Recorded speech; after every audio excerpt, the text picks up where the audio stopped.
Na mimi hoja yangu ni kuhusu hii zahanati. Mimi nilimleta huyu mtoto huyu ambaye nilikuwa naye mkononi. Nilikuja mida ya saa 7 mwezi wa 11 mwaka jana. Ilikuwa ni kama mida ya saa 7 mchana. Nilipofika akaniuliza, mama ulikuwa wapi? Nikasema mimi nilikuwa shambani lakini mtoto ameshikwa mchana. Wakaniambia, mama mchana atutibu wagonjwa. Mimi niliendelea kukaa pale basi nikana bembeleza, nisaidie, nisamehe, sitarudia kuja mchana hospitalini. Baadaye kana niangalia na mimi pale nikaganda kwa nikakaa. Ila sikukaa tu, niliendelea kubembeleza. Baadaye ndio wakanituma daftari, nikaenda kununua daftari, nikaja nikapewa huduma. Lakini cha kushangaza juzi Jumanne tarehe 17 tulitangaziwa kabisa sisi wakina mama tulikuwa tumekuja kliniki. Ukija kliniki ukiwa na mtoto mchanga, utachagua mawili. Moja, upime kliniki usiende kutibisha mtoto kama anaumwa. Au utibishe mtoto usiende kliniki. Je, kama imetokea kweli mtoto ameugua usiku na tarehe hiyo kesho yake ni kuja kliniki, mtoto yuko mgongoni hapumui vizuri, umpeleke kliniki. Na kuacha ile tarehe ya kliniki ukaenda kutibisha mtoto na yenyewe ni shida. Kwa kweli sisi mtusaidie. Na mheshimiwa diwani, nikueleze, kuna wengine tumeshaanza kuogopa hii zahanati. Sasa unawaza sina hela ya kununua dawa. Huyu mtoto saizi nampeleka wapi? Na sina usafiri hapo wakenda wapi? Murugwanza au Nyamiyaga. Pengine hapa hii zahanati ingetusaidia kwa huduma ya karibu au ya mwanzoni. Kuna wengine sasa hivi hata ukiwaambia kwamba ukimuuliza mtoto anaendeleaje hajambo, sasa mpeleka zahanati. Mimi pale niende tena waniulize sasa hivi nilikuwa wapi? Kwa kweli yani mtusaidie. Hivyo vya kusema kwamba wagonjwa lazima tuje asubuhi, kwa kweli wafike pengine na wao wafanyeje? Yani kichwani kwa kweli wavitoe. Ugonjwa hafanyeje? Haupigi hodi. Na kwa kuhusu zahanati hapa Ntobeye kuna shida. Kuna shida gani? Mimi naona watumishi tunaotumiwa kutoka kule wizarani wakifika hapa wanajiwekea kwa utaratibu kao, wanajipangia ratiba ya kufanya kazi. Ni kwamba hawakuja kuwatumikia wananchi wa Ntobeye. Kwa sababu gani naongea hivyo? Ni kwa sababu walishajiwekea yani ugonjwa hauna siku wala masaa. Sasa mtu akiugua Jumapili au Jumamosi hawezi akaja hapa zahanati akapata huduma. Akija tu Jumamosi na Jumapili hao anaambiwa, bwana sisi Jumamosi na Jumapili ni kazi yetu, ni mapumziko. Ina maana tulishaambiwa kwamba ni mapumziko, hakuna kazi. Unaona? Sasa hiyo ni kero. Yani mtu akiugua Jumapili akaugua na Jumamosi, huyo analazimika fanyeje? Aende Murugwanza au Nyamiyaga wakati angelipata matibabu hapa. La pili, mgonjwa akija hapa kutibiwa, kama amepewa dawa leo hii akaenda nyumbani asifanikiwe kupona ndani ya mwezi mzima, hawezi akamaliza wiki moja, wiki mbili kabla hajapona aseme kwamba ngoja nirudi kule, pengine ninaweza nikabadilishiwa dawa nikapata unafuu zaidi nikaweza nikapona. Ukija kabla mwezi mzima haujaisha unaambiwa, bwana mwezi mzima kama haujaisha huwezi kupata dawa. Yani sasa hivi ndani katikati ya mwezi, yani una wiki mbili umetoka hapa. Wiki hiyo wiki ya pili ukiugua, labda umeugua lakini umeenda nyumbani ukupata nafuu, huwezi kurudi hapa. Ukirudi hapa unafukuzwa, nenda Murugwanza, nenda Nyamiyaga. Fanya haraka. Unaona? Sasa hilo yani kwa wananchi wa Ntobeye ni kero, ni kero kubwa. Haya, tunakuja. Mgonjwa akija hapa usiku hawezi kupata huduma. Hawezi. Ndio maana mmoja ameshaongea kwamba alikuja ana mama mjamzito amekaa mlinzi hajamkuta, akapigia simu waganga walioko hapa, hakuna aliyempokea. Unaona, akaradhimika kutumia gharama kubwa kwenda Nyamiaga, sijui alienda anakoona. Lakini kama hapo aliingia kwenye gharama, pengine alikuwa hana 50,000 za kufika Murugwanza. Chukua bodaboda, sijui kodi gari, nenda Murugwanza. Lakini hapa angelifanyaje? Angelipata matibabu na akapona.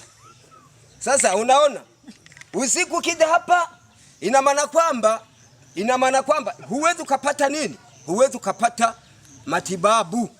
Kwamba yani kila mganga aliyoko hapa, kila mtumishi wa afya aliyekuja hapa alijihakikishia kwamba usiku hakuna mwananchi wa Ntobeye anayeugua.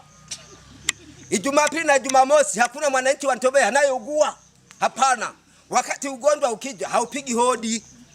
Sasa hapo tunajiuliza, serikali watusaidia wakatujengea majengo ya watumishi wa afya. Wanaishi hapa. Nyumba nzuri zipo. Sasa hivi walikuwa wanasema pengine hakuna umeme. Sasa hivi umeme, yani nyumba zote sasa hivi zinawaka umeme. Sasa hivi Ntobeye hakuna mtumishi anayeweza kuingia hapa aseme kwamba ninahama Ntobeye kwa sababu hakuna umeme, mpaka naenda kuishi mjini. Walichokuwa nakikimbia sasa, wanakikimbia eti wanakimbia, hawezi wakaishi mahali ambako hakuna umeme. Sasa hivi umeme maeneo yote yamezungukwa na umeme. Sasa ninashangaa na mtu anajiuliza, hayo majengo ya serikali yalijengwa kwa ajili ya watumishi wakuja kututumikia, waweze kutujulia afya zetu. Na wao ina maana kwamba sisi ni wateja wao. Wanatakiwa tupokee muda yote. Manake hili ni sawa sana duka. Mteja anakuja masaa yote kwa sababu ugonjwa haupigi hodi. Sasa ukija saa 8, ukija saa 9 kwamba wewe ulikuwa wapi? Ulikuwa wapi? Nimetoka shambani, nikaugua ghafla saa 8. Sasa nikija hapa ninaambiwa kwamba huwezi kupata dawa kwa sababu wewe umechelewa. Ulikuwa wapi? Sasa Mheshimiwa Diwani, hizo ni kero kwa wananchi wa Ntobeye. Kama mganga hayupo, namtafuta mganga mkuu, kwa sababu hii ni issue ambayo ni sensitive. Wananchi wanahitaji kupata majibu. Sasa kama wanahitaji kupata majibu alafu wanakula kona, basi ngoja nimtafute mganga mkuu nimuulize haya maswali. Jumamosi na Jumapili wananchi hawapaswi kutibiwa? Hilo ni la kwanza. Si sawa? Je, mtoto siku ya kliniki mtoto hapaswi kutibiwa? Niulize kule, kwa sababu naona hapa sipati majibu. Najua kuna vitu vingine watu wanashindwa kuelewa zaidi. Sasa ngoja nitafute mganga mkuu hapa, kwa sababu wananchi wanahitaji kupata huduma. Wananchi wanahitaji kupata. Hii zahanati ni ya kwenu. Zahanati hii ni ya wananchi. Hii zahanati ni ya wananchi, lazima wananchi wanufaike nayo. Na sisi wananchi, na sisi viongozi, nimewaambieni mimi sifanyi mkutano kama hisani ya wananchi. Sifanyi mkutano kama hisani, wala wewe hautoi hoja yako na maoni yako kama hisani. Ni haki yako mwananchi. Ndio maana nimewaacheni kila mmoja aulize. Paka nikauliza, jamani mumeisha? Kwa sababu sio hisani. Ni haki yako kuuliza. Ni haki yako kujua. Ni haki yako kujua serikali yako inakufanyia nini. Ni haki yako kujua ni kipi unahitaji kupata, ni kipi ambacho unahitaji kupata kwa wakati gani na muda gani. Kwa hiyo huduma mnayoipata hapa zahanati sio hisani, ni haki ya wewe mwananchi. Na Mama Samia analeta madawa hapa ili wananchi mpate madawa, ili wananchi mpate tabasamu. Siko tayari mimi diwani ambaye nimechaguliwa na mheshimiwa mbunge na mheshimiwa rais, mwenyekiti wangu wa Chama cha Mapinduzi Taifa, akaniamini niendelee kupeperusha bendera ya Chama cha Mapinduzi mahali hapa, halafu kero hizi azisikie zimeshindwa kutatulika. Siko tayari ndugu zangu wananchi. Sawa? Sahihi.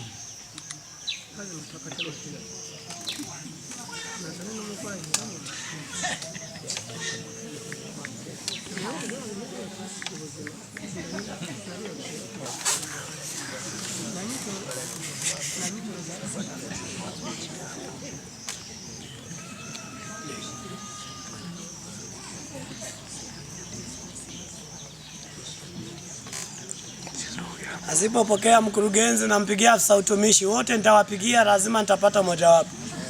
Lakini lazima kero ya mahali hapa ifanyeje? Itatulike. Mimi nitegemea mtaalamu wangu hapa atanisaidia. Sasa kama kienda natafuta majibu kwa watu wengine. Mkurugenzi bado au amesharudi? Asante sana kaimu mkurugenzi. Samahani, nimeenda kwenye mkutano wa wananchi Ntobeye. Kijiji cha Ntobeye. Halo? Ndio, niko na wananchi hapa kijiji cha Ntobeye. Mkutano huu nimefanyia hapa eneo la zahanati. Karibu na ofisi ya kijiji. Sasa kuna changamoto, wananchi wanasema siku ya Jumamosi wakienda zahanati hawapati huduma. Hawakuti mtu wa kuwasaidia kwa dharura.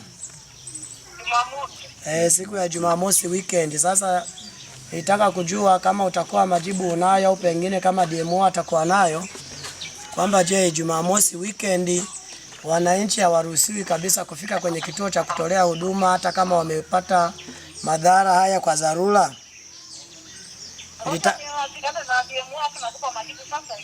Alafu lingine, je, siku ya kliniki watoto hawapasi, wale watoto walioenda kliniki hawapasi kupata matibabu? Maana wananchi wanasema wametangaziwa kwamba siku ya kliniki lazima akienda kliniki yeye aende, mtoto akiugua simpeleke kama ni siku ya kliniki, ampeleke wakati mwingine. Nilitaka kupata majibu. Kama ni siku ya kliniki mtoto akiugua atibiwe mpaka siku ambayo sio ya kliniki. Kwa mpaka siku ya kliniki asitibiwe. Sasa akienda siku ya kliniki na hatibiwi katikati hapa anaambiwa asubiri mpaka siku ya kliniki. Hapana, akienda siku ya kliniki anaumwa, wananchi wanadai anaambiwa hapana, chagua moja. Aidha mtoto awe kliniki au mtoto umtibishe.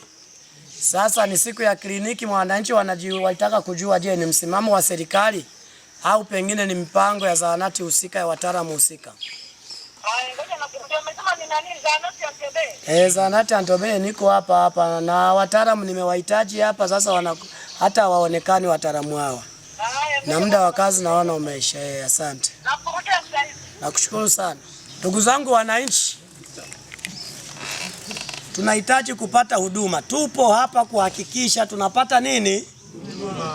Na huduma hii tunaoipata sio hisani. Mheshimiwa Rais halali hasinzii kuhakikisha wananchi wa Tanzania wanapata nini? Wanapata huduma. Kwa hiyo mimi niwaombeni muendelee kuwa na moyo wa kuipenda huduma za kutolea vituo vya kutolea huduma. Muendelee kuvipenda mkijua serikali iko macho na iko tayari kuendelea kuwapambanieni. Kwa hiyo ndugu zangu wananchi, tutapata majibu muda sio mrefu kutoka kwa afisa utumishi. Atakuwa amewasiliana na mganga mkuu, tutapata majibu hapa. Alafu baada ya hapo maelekezo ya serikali mtakuwa mmeyasikia.